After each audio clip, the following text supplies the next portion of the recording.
के छात्रों के लिए बहुत बड़ी खुशखबरी। एमपी इंदौर में भी अब करियरविल ऑफलाइन शुरू हो गया है। जी हाँ, आपने सही सुना है। अब इंदौर में भी करियरविल ऑफलाइन कोचिंग खुलने वाली है। अब आपका सिलेक्शन कराएगा आपके आमने सामने पढ़ाकर। करियरविल के धुरंधर टीचर्स आ रहे हैं आपके शहर इंदौर में। जी हाँ, हम आपसे मिलने आ रहे हैं ऑफलाइन सेंटर अपना हम इंदौर में लेकर। तो ये एक बहुत बड़ी खुशखबरी है इंदौर वाले बच्चों के लिए, और हम भी उन बच्चों से बहुत जल्द मुलाकात करने वाले हैं।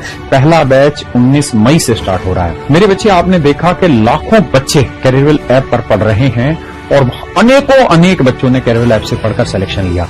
मेरे दोस्तों, अब हम इंदौर में ऑफलाइन क्लासेस भी स्टार्ट कर रहे हैं। जो आपके सामने ये एड्रेस है और फोन नंबर आ रहा है, इस फोन नंबर पर आप अपनी इंक्वायरी ले सकते हैं और मेरे बच्चे इस बैच में एनरोल हो सकते हैं। सारी की सारी फैकल्टी वही करियरविल की फैकल्टी है और मेरे बच्चे, मैं खुद आ रहा हूं इंदौर आपसे मिलने। नमस्कार।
नमस्कार दोस्तों, उम्मीद करता हूं आप सभी बिल्कुल ठीक होंगे। क्लास लेने के लिए आप सभी बिल्कुल तैयार होंगे। तो जितने ऐसे छात्र क्लास में आ चुके हैं, आप सभी का हार्दिक स्वागत है। फटाफट से बता दीजिए कैसे हैं। आपके आ जाने से जो क्लास के अंदर माहौल क्रिएट होता है वो एक अलग स्तरीय माहौल है और वो मतलब प्राप्त नहीं किया जा सकता। ठीक है, आज की आपकी जो क्लास होगी बहुत बेहतरीन लेवल पर लेने वाले हैं। हाँ, आज क्लास थोड़ी छोटी आपकी रह सकती है। ठीक है, तो क्योंकि मुझे आपका जो है 5:45 पे कहीं पे निकलना था, तो इस वजह से शायद छोटी रह सकती है, परंतु हम क्लास को उसी उत्साह, ऊर्जा और उमंग के साथ लेंगे जिस तरीके से रेगुलरली ली जाती है। सर, क्या यह क्लास सीडीएस के लिए पर्याप्त है? राहुल गुजर नाम का एक छात्र है। राहुल गुजर पॉलिटी की क्लास में था, वहां भी इसने यही पूछा। ये यूट्यूब पर था, उसने वहां भी यही पूछा और यहाँ पर इसने यहाँ भी यही पूछा। अक्सर मैं आपको बताना चाहूंगा, परीक्षा की तैयारी करने पे सबसे जरूरी होता है परीक्षा के विषयों को पढ़ना, ना कि पढ़ना कैसे है ये पढ़ना। तो जब तक आप ये सोचते रहेंगे ये उसके लिए काफी है, उसके लिए काफी है, आपके लिए परेशानी हो जाएगी। ठीक है, आप कोशिश करिए कि आप जो पढ़ रहे हैं पहले उसको पढ़ो और फिर उसके क्वेश्चन लगा के देखो। कर पा रहे हो तो आप कर सकते हैं, नहीं कर पा रहे आप नहीं कर सकते। तो मैं यहां पर जो पढ़ा रहा हूं यह पर्याप्त है, पूर्णतः पर्याप्त है आपके किसी भी वनडे एग्जामिनेशन के लिए। तो कृपया करके बहुत ध्यान से बातों को समझेंगे। नमस्ते भाई गोविंद। ठीक है, बाकी सारे बच्चे और अब थोड़ा सा बड़े हुई। ठीक है, बच्चों जैसा जो व्यवहार है आपका कब तक रहेगा गुजर जी? हाँ ठीक है, चलिए। सर कहाँ जाना है? हमें भी ले चलिए। जाना कहीं नहीं है, आपकी जो दूसरी क्लास है उससे पहले एक जगह एक मीटिंग है, कुछ बच्चे आए हुए हैं जो सिलेक्टेड हैं, तो उनसे थोड़ी सी बात करनी है। नहीं, मूल विधि की क्लास आज होगी। स्टार्ट करते हैं चीजों को बिना परेशानी के। ठीक है, कोई मेरे ख्याल से समस्या आपको नहीं होगी। लेटर गुप्ताज को हम स्टार्ट कर चुके थे और लेटर गुप्ताज में जो हर्षवर्धन की डायनेस्टी है, वर्धन डायनेस्टी, वो चल रही थी। तो आज हम बात करने वाले हैं हर्षवर्धन के बारे में। हर्षवर्धन के बारे में हम बात करने वाले हैं, तो हेडिंग डाल लीजिए हर्षवर्धन, हेडिंग डाल लीजिए। अब हर्षवर्धन हेडिंग डाल लीजिए। ठीक है, बिना परेशानी के हेडिंग डालते हैं और इसके बारे में हम बात करते हैं बिना किसी दिक्कत के। बढ़िया रूलर था। बढ़िया रूलर क्यों था? क्योंकि 16 वर्ष की उम्र में राजा बना। ठीक है, इसलिए बढ़िया रूलर था। लोग अकबर को महान मानते हैं कि भाई बहुत छोटी उम्र में राजा बन गया था। अरे अकबर के पास तो संरक्षक भी थे। ये तो वो थे जिनके ना पिता बचे ना भाई, फिर भी राजा बन के मचाई तबाही। तो इनका ऑरा अलग था। ठीक है, चलिए आगे बढ़ते हैं। आगे बढ़ते हैं बिना परेशानी के। ठीक है, चलो बिना परेशानी के हम आगे बढ़ते हैं। तो हेडिंग डाल लीजिए हर्षवर्धन के बारे में।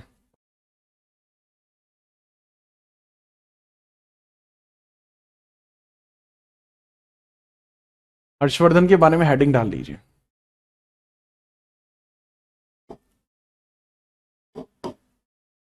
हर्षवर्धन के बारे में आप हेडिंग डाल लेंगे।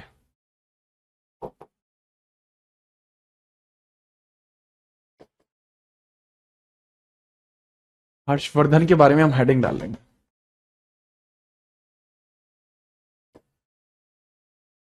हर्षवर्धन। अब इसके बारे में जो हमें हेडिंग है वो थोड़ा सोच समझ के डालनी होगी। अच्छा रूलर है तो थोड़ा सा इसके बारे में अच्छा ही पढ़ते हैं। हर्षवर्धन। सबसे पहले पूछा जाएगा कि इसका जन्म कब हुआ था। पूछ लेते हैं कि भाई इसका जन्म कब हुआ था। तो जन्म के बारे में याद रखना 590 एडी में जन्म हुआ है या 590 सीई में जन्म हुआ है। जन्म 590 सीई, 590 सीई में जन्म हुआ है। Common era 590 CE, common era 590 CE, common era 590 CE. ठीक है, चलो बहुत बेहतरीन। इसके अलावा आपसे पूछा जाता है कि भाई इसके पिता का नाम क्या था। प्रभाकर वर्धन इनके पिता का नाम था। प्रभाकर वर्धन पिता का नाम था। यशोमती माता का नाम था। प्रभाकर वर्धन और यशोमती। प्रभाकर वर्धन पिता का नाम था, पिता प्रभाकर वर्धन, माता का नाम यशोमती, माता का नाम यशोमती,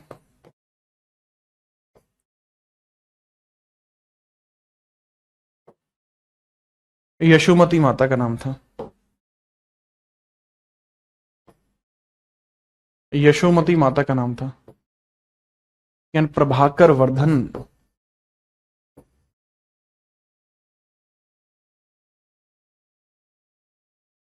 जो है माता का नाम, यहां पर पिता का नाम आपको देखने को मिलता है। ठीक है, तो थोड़ा सा इस बारे में याद रखना।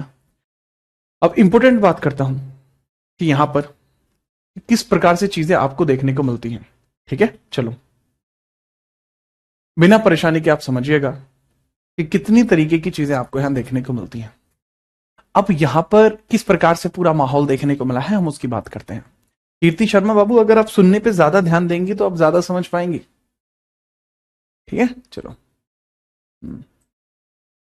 सर, प्रभाकर वर्धन ने हूड़ केसरी की उपाधि धारण की थी, आराध्या का ऐसा कहना है। कैसे धारण की थी वो मैं बता देता हूं। प्रभाकर वर्धन के समय में ही हूणों ने भारत पर आक्रमण किया था। हूणों का आक्रमण इससे समय में हुआ है। इसके समय में हूणों का आक्रमण हुआ है। इसके समय में ही हूणों का आक्रमण हुआ है। ठीक है, इसके समय में ही हूणों का आक्रमण हुआ है। हूणों का आक्रमण हुआ, आक्रमण हुआ, आक्रमण हुआ।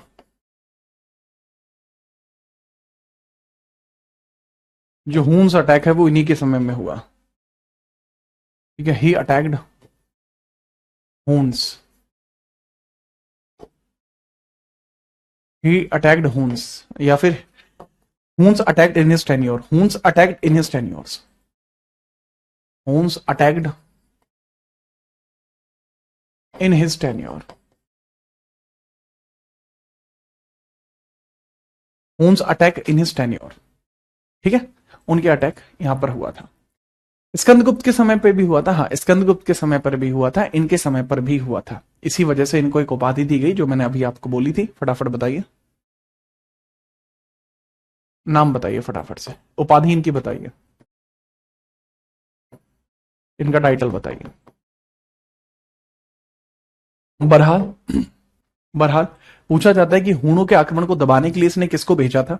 हूणों के आक्रमण को दबाने के लिए इसने राज्यवर्धन को भेजा था। He sent Rajyavardhan to abolish that. ठीक है, प्रभाकर ने आक्रमण को दबाने के लिए राज्यवर्धन को भेजा था। आक्रमण दबाने के लिए राज्यवर्धन को भेजा था। दबाने के लिए, आक्रमण दबाने के लिए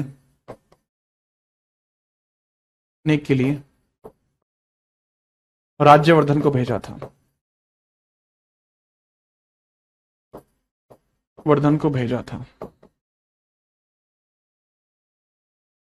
आक्रमण को दबाने के लिए इसने राज्यवर्धन को भेजा था। He sent Rajyavardhan. ठीक है, चलिए, he sent Rajyavardhan for this. He sent Rajyavardhan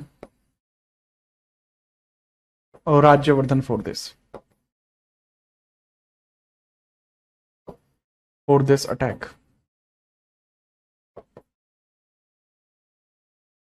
for this attack, he sent Rajyavardhan for this attack. किसने राज्यवर्धन को इस कारण से भेजा था। ठीक है, चलो इनको एक उपाधि मिलती है हूण केसरी की। उपाधि क्या मिलती है? हूण केसरी की। हूण केसरी की उपाधि इनको मिलती है। लेकिन बात क्या होती है, प्रभाकर वर्धन की जो मृत्यु हो जाती है, प्रभाकर वर्धन की जो मृत्यु हो जाती है वो कब हो जाती है, फटाफट बताइए।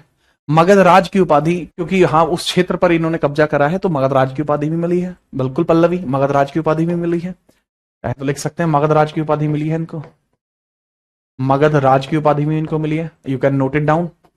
लेकिन 605 एडी में इसकी डेथ होती है, 605 एडी में डेथ होती है, डेथ होती है, मृत्यु होती है, मृत्यु हो जाती है। और जैसे इनकी मृत्यु होती है, यशोमती सती हो जाती है। ठीक है, मृत्यु के बाद सती हो गई, she became sati, she became sati.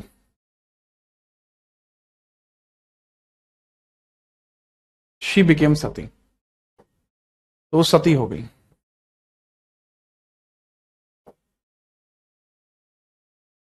She became सती, कि वो सती हो जाती है।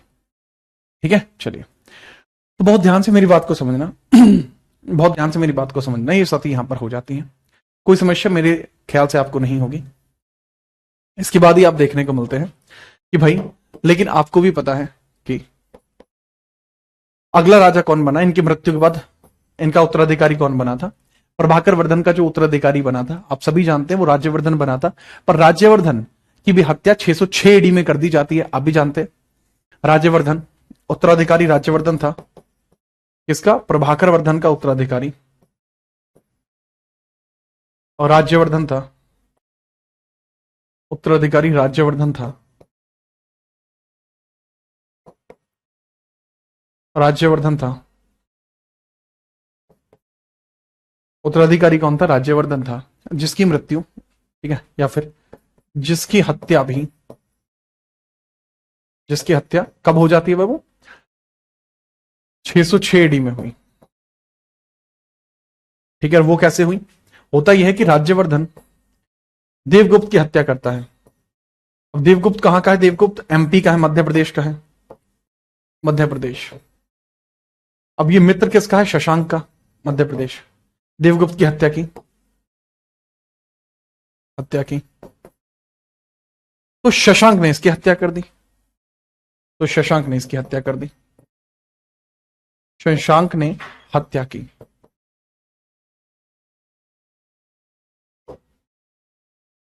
ठीक है, याद रखना। तो शशांक ने राज्यवर्धन की हत्या कर दी। तो राज्यवर्धन बहुत छोटे से टेन्योर के लिए राजा बना था। इसके बाद अगला राजा कौन बनता है? जैसा कि मैंने बताया, तो 606 में हर्षवर्धन राजा बनता है। इस कारण से अतः इसका राज्याभिषेक, इसका राज्याभिषेक यानी कि कोरोनेशन, कोरोनेशन, इसका जो कोरोनेशन यानी कि राज्याभिषेक हुआ था वो कब हुआ? तो इसका कोरोनेशन या राज्याभिषेक 606 एडी में हुआ, 606 एडी में हुआ।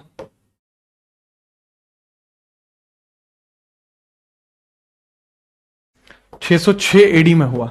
इसका जो राज्याभिषेक है बाबू वो कब हुआ? 606 एडी में हुआ।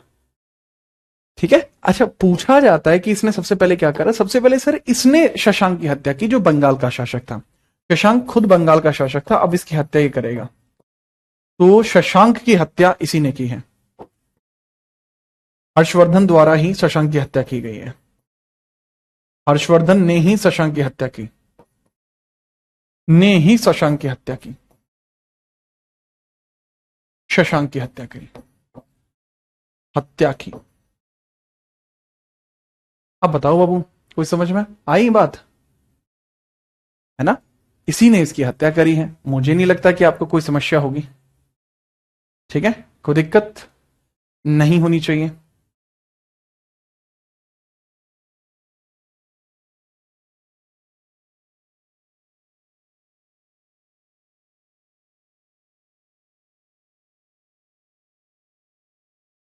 ठीक है, फटाफट बताइए।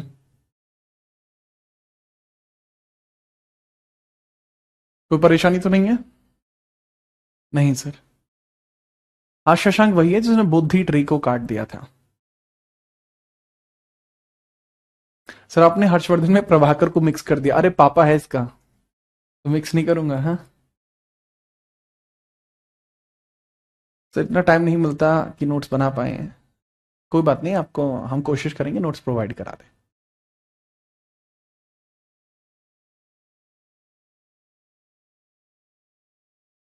ठीक है, चलिए आगे बढ़ते हैं।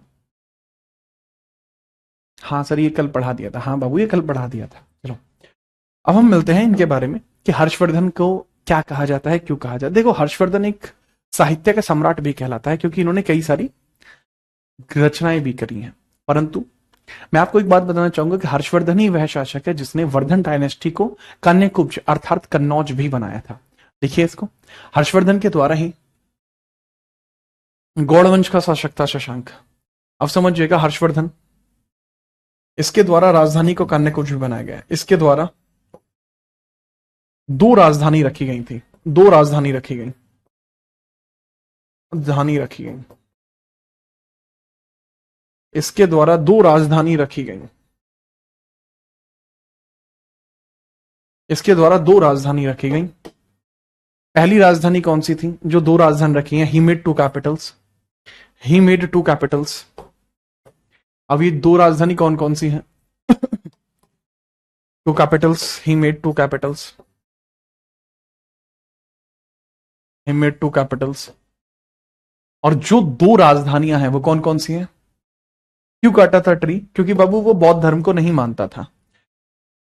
दो कैपिटल्स कौन कौन सी है वो समझिए। एक है कान्याकुब्ज जो इसने बनाई थी, कान्याकुब्ज अर्थात कन्नौज। कान्याकुब्ज अर्थात कन्नौज को बनाया, अर्थात कन्नौज।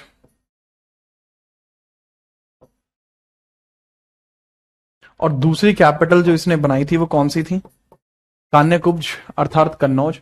और दूसरी कैपिटल इसने थानेश्वर को रखा है। थानेश्वर जो हरियाणा में है, थानेश्वर जो कि हरियाणा में है,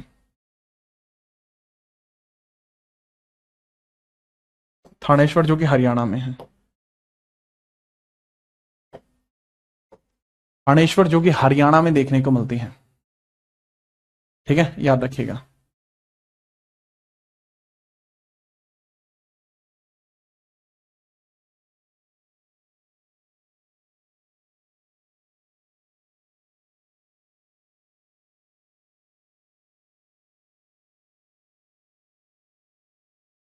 ठीक है, चलो। सर हर्ष फॉलोअर शैविज्म का था। शुरुआत में शैविज्म, बाद में बुद्धिज्म को इसने माना था।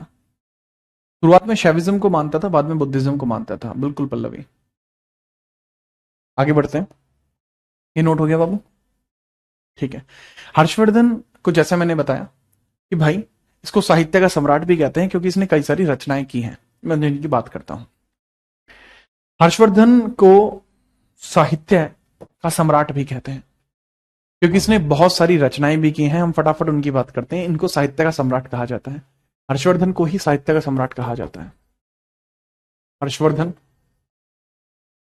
साहित्य का सम्राट कहलाता है। क्या कहलाता है? हर्षवर्धन साहित्य का सम्राट। हर्षवर्धन साहित्य का सम्राट कहलाता है। क्या कहलाता है? हर्षवर्धन साहित्य का सम्राट कहलाता है।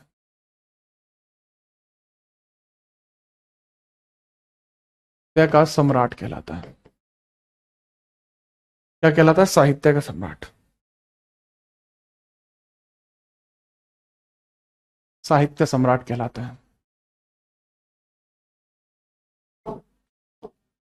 साहित्य का सम्राट कहलाता है। ठीक है, ठीक है। इसके बाद हम बात करते हैं कि साहित्य का जो सम्राट कहलाता है वो हर्षवर्धन कहलाता है। और पॉइंटर आप यहां पे लिख लेना क्योंकि हर्षवर्धन की कुछ रचनाएं हैं। ठीक है, इसकी कुछ इंपोर्टेंट रचनाएं हैं, वो बताइए। रचनाएं कौन कौन सी हैं? इसकी प्रमुख वर्क्स देख लेते हैं। इसके कुछ प्रमुख वर्क्स देख लेते हैं, जो वर्क्स हैं। इंपोर्टेंट वर्क्स बताइए कौन कौन से हैं इसके, जैसे इसने नागानंद रत्नावली, प्रियदर्शिका, नागानंद रत्नावली, प्रियदर्शिका, ये इसने लिखे हैं। तो नागानंद इसने लिखा है, रत्नावली लिखी है और प्रियदर्शिका लिखी है।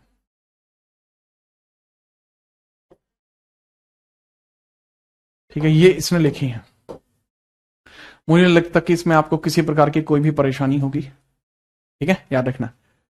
संस्कृत भाषा में लिखता था, भाषा कौन सी है इसकी, संस्कृत में लिखता था, संस्कृत में लिखता था, संस्कृत में लिखता था। कैसे लिखता था, संस्कृत में बेसिकली लिखा करता था। नेक्स्ट हम आगे बढ़ते हैं।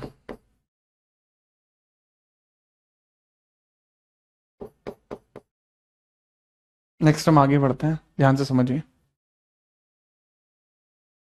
बहुत ध्यान से, कि भाई इसका एक दरबारी भी हुआ करता था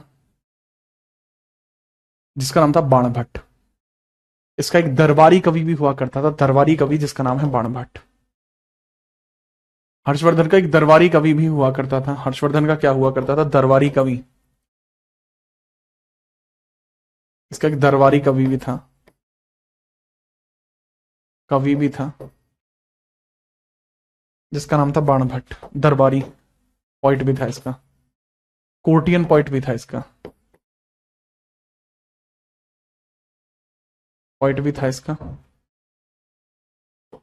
जिसका नाम था बाणभट्ट।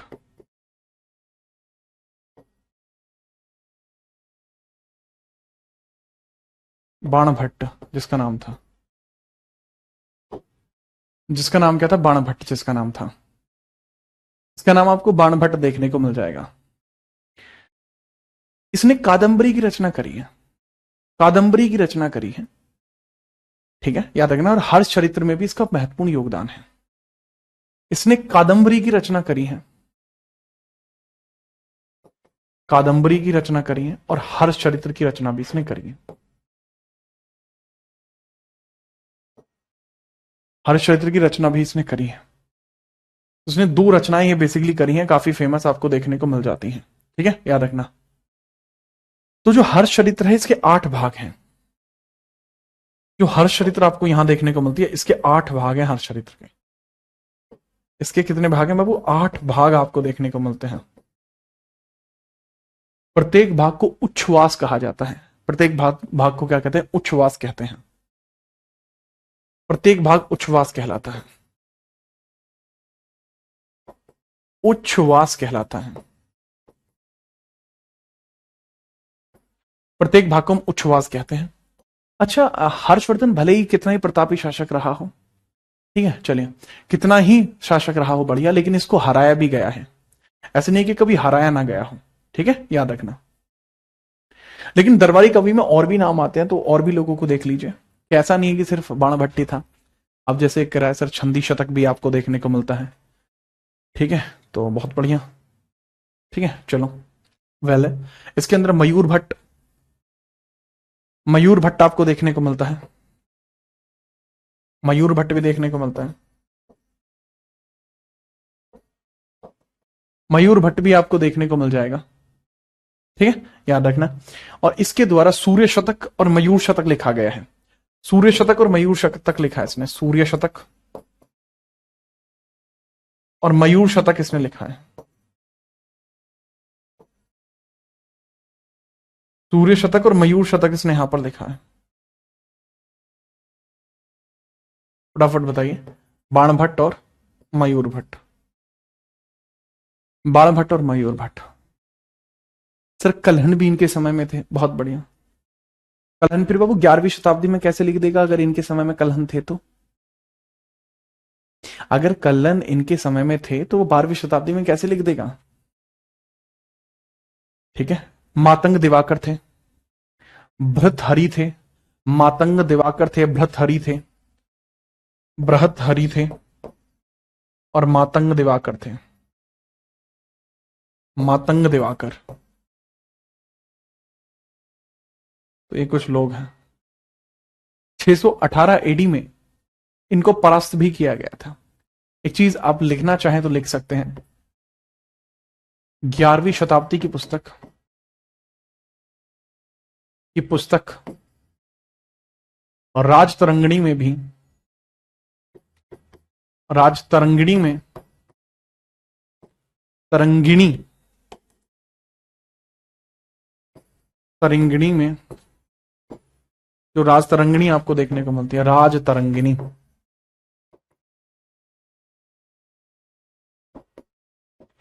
राजतरंगिणी जो किताब थी, राजतरंगिणी में आपको क्या देखने को मिलता है? राजतरंगिणी जो 11वीं शताब्दी की पुस्तक आपको देखने को मिलती है, राजतरंगिणी के अंदर आपको बहुत इंपॉर्टेंट चीज आपको देखने को मिलती है। वो क्या थी? वो कल्हण ने लिखी है। भाई कल्हण है, कल्हण ने लिखी है, ये कल्हण के द्वारा लिखी गई है। किसके द्वारा लिखी है? कल्हण के द्वारा लिखी गई है। और ये बेसिकली वही पुस्तक है, जो 11वीं शताब्दी में लिखी गई है, और इसमें इसकी जानकारी देखने को मिलती है। इसमें इसका उल्लेख किया गया है। ठीक है, चलो, इसमें इसका उल्लेख किया गया, हर्षवर्धन का उल्लेख है। ठीक है, रिलेट नहीं करती। ठीक है, ओके। इसके अलावा आप इसमें लिखेंगे, कि भाई 618 एडी में, 618 एडी में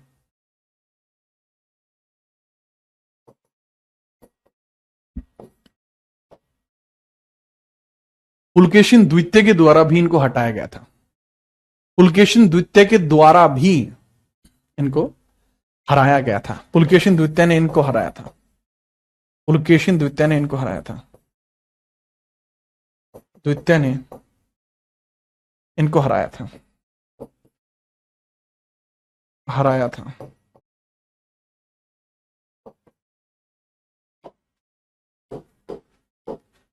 ठीक है, चलो, पुलकेशिन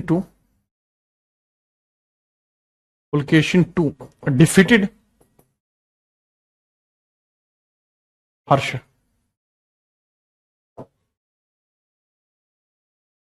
पुलकेशिन द्वितीय के द्वारा इनको हराया भी गया था नर्मदा नदी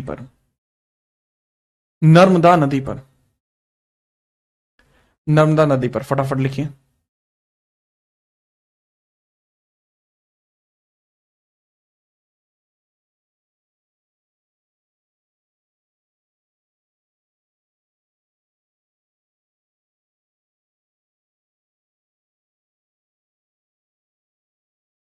ठीक है, याद रखिए, कहां हराया था? नर्मदा नदी पर हराया था। ठीक है, चलिए, इनके हार के बारे में जानकारी रवि कीर्ति के ऐहोल अभिलेख से मिलती है। हराया गया था, डिफीटेड। कहां? नर्मदा नदी के किनारे, नर्मदा नदी। ठीक है, चलो, रोटेड, दैट्स परफेक्ट। आगे बढ़िए। इनके समय में एक चीनी यात्री भी आया था। जिसका नाम था हैंसवांग। फर्स्ट एंड सेकंड क्या होता है? जैसे मैं हूं और मेरा कोई डायनेस्टी चल रही है, तो अगर कोई दूसरा और राजा होता है हमारे वंश में जो मेरे जैसा है, तो उसको हम दू नाम दे देंगे, G2, ऐसे कर देंगे।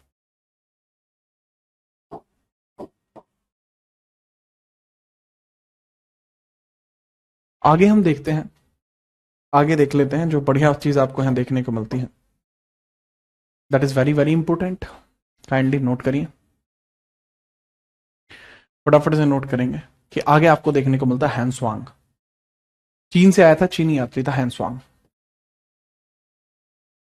हैंसवांग आपको देखने को मिलता है,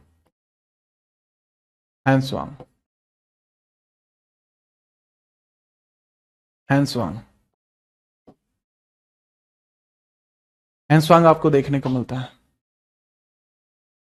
ठीक है, चलो, हैंसवांग चीनी यात्री था, इन्हीं के समय में आया था, चीनी यात्री।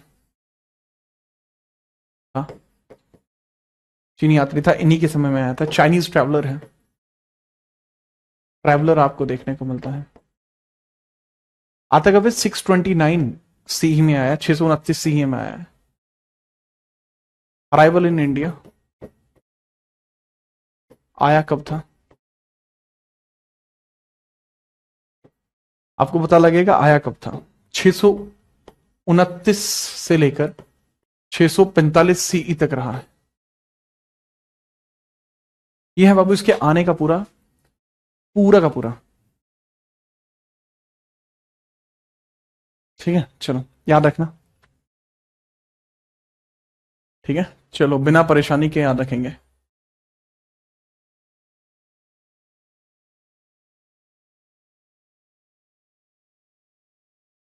इसके बारे में याद रखिएगा, इसकी किताब के बारे में याद रखिएगा कि भाई ये नालंदा में रहा है तकरीबन 18 महीने। इसकी किताब का नाम है सीयू की। सर उत्तर प्रदेश भर्ती कब तक आएगी, संभावित क्या है? कोई संभावित नहीं है, जल्दी ही देखने को मिल सकती है, बहुत जल्दी।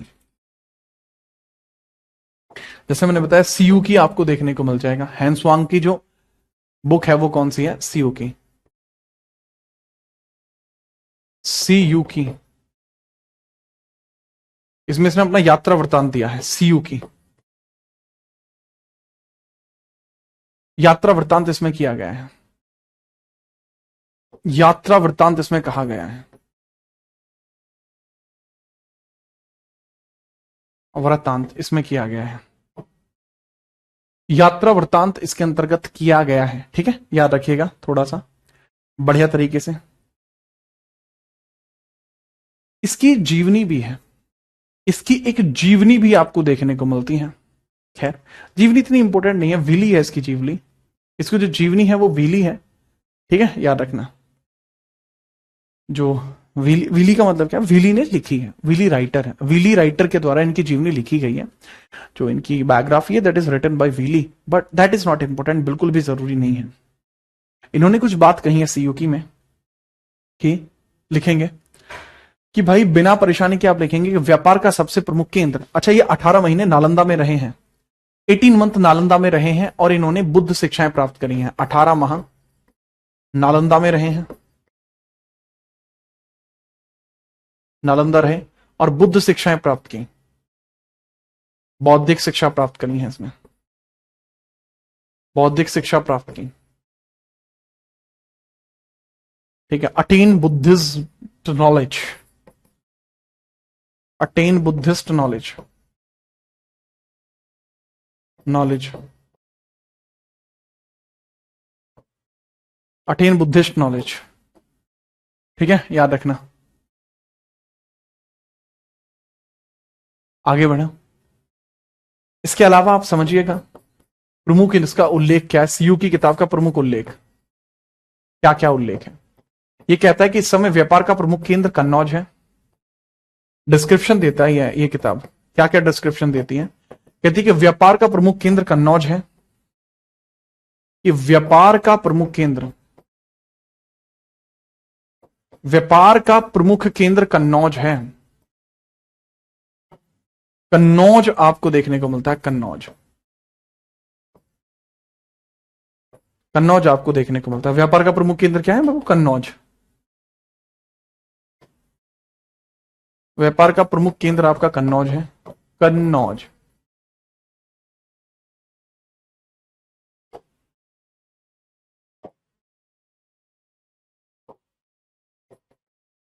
दक्षिण भारत में प्रमुख क्षेत्र कौन सा है, प्रमुख क्षेत्र कौन सा है, दक्षिण भारत में प्रमुख क्षेत्र आपका कौन सा है, वो बताता है कांची, कांची को बताता है दक्षिण भारत में। कहता है कि हर्ष की सेना चतुरंगी है। ये हमें अलग जगह भी देखने को मिलती है कि इसकी सेना चतुरंगी आपको देखने को मिलती है। अलग अलग चीजें हैं, अलग अलग चीजें हमें देखने को मिल जाती है। ठीक है, फटाफट लिखिए बिना परेशानी के।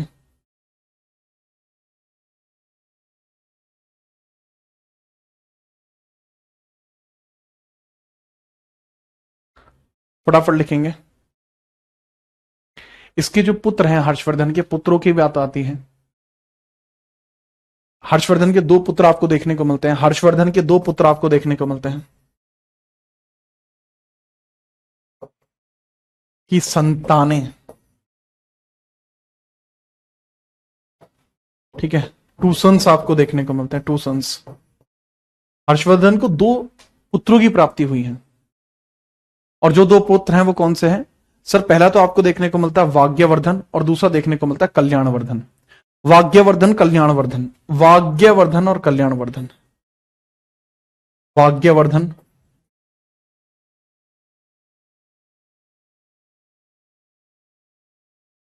और कल्याणवर्धन। थोड़ा सा नोट करना इनके बारे में। अब थोड़ी सी इसके धार्मिक प्रचार प्रभाव की बात करते हैं, ठीक है। अब इसके धार्मिक प्रचार प्रभाव की बात करते हैं।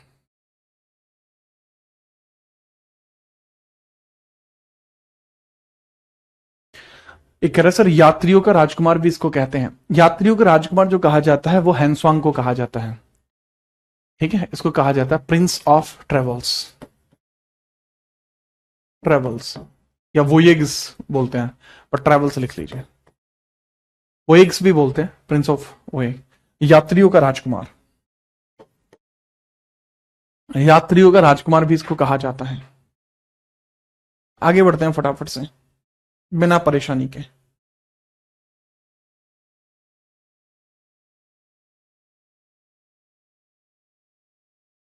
इसकी सेना के बारे में भी थोड़ी सी चर्चा कर लेते हैं।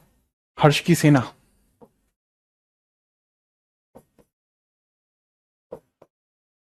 हर्ष की सेना में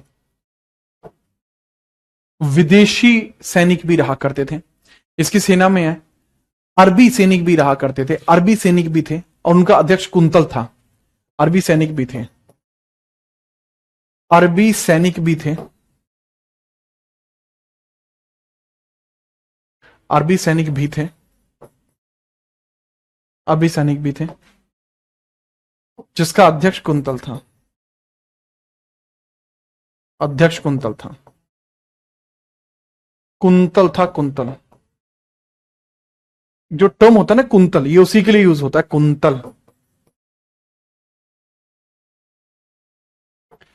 अगली बात यह है कि भैया चतुरंगी सेना थी इसकी, चतुरंगी सेना थी, चतुरंगी, ठीक है, यानी क्वाड्युलर, क्वाड्युलर, क्वाडलर, क्वाड लिख लीजिए खाली, क्वाड, क्वाड सेना थी इसकी। 4 अलग अलग, पैदल, घुड़सवार, अश्वसवार और गज सवार, ये देखने को मिलते हैं। ये आपको देखने को मिलते हैं, पैदल, घुड़सवार, गज सवार और रथ सवार, ये देखने को मिलते हैं। बिना परेशानी के आप लिख लेंगे। फटाफट बताइए। नेक्स्ट पेज पर हम बात करेंगे इसके द्वारा किया गया धार्मिक कार्य।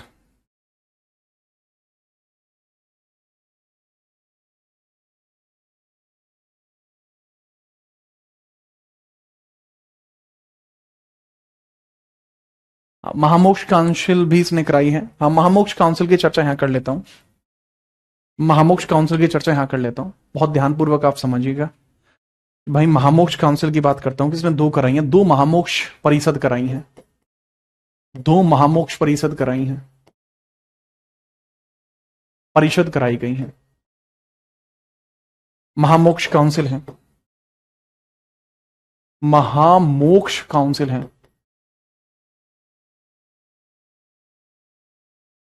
एक कन्नौज में और एक प्रयाग में, एक कन्नौज में और एक प्रयाग में, प्रयागराज में, ठीक है। चलो, एक कन्नौज में और प्रयागराज में,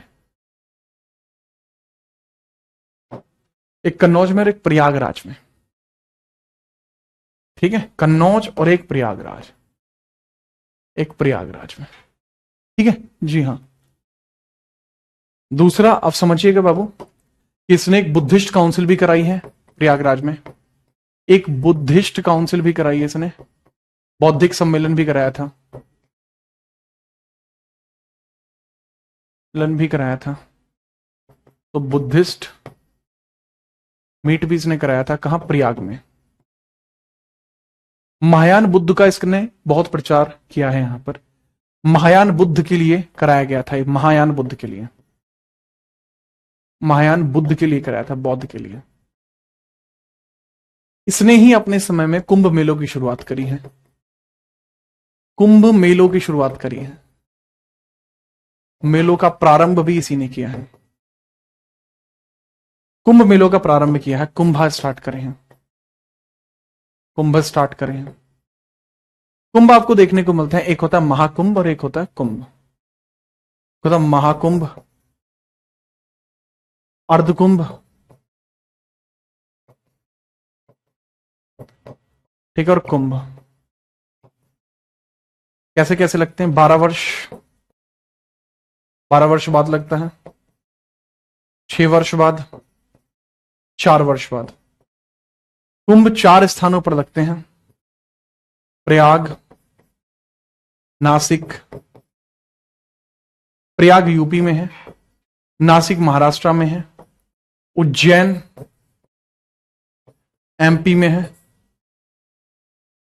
और नासिक हो गया, और हरिद्वार उत्तराखंड में है, उत्तराखंड में है। बात आती है कि यहां कौन कौन सी नदियां आपको देखने को मिलती हैं, नदियां, रिवर्स कौन कौन सी देखने को मिलती हैं? यहां आपको त्रिवेणी देखने को मिलती है, तीनों नदियां देखने को मिलती है, त्रिवेणी। नासिक में देखने को मिलती है गोदावरी, उज्जैन में देखने को मिलती है आपको शिप्रा, और हरिद्वार में आपको देखने को मिलती है गंगा। ठीक है, ये आपको देखने को मिलती है। ठीक है दीपांशु, बिना परेशानी के आप याद रख लेना।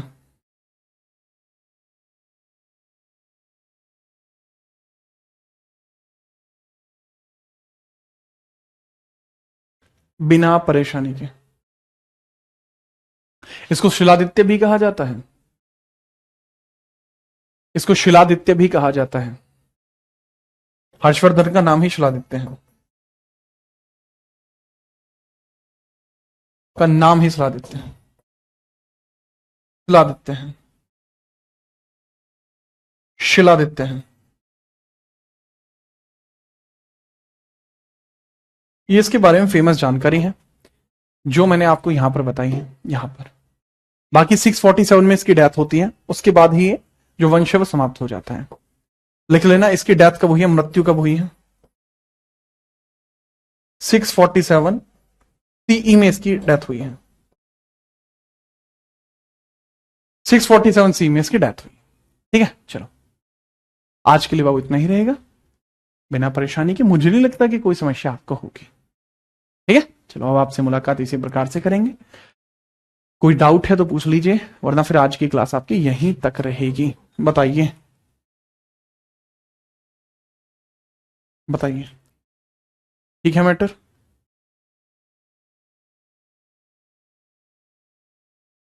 ओके, चलिए अब कल मिलते हैं, तब तक के लिए जय हिंद, वंदे मातरम।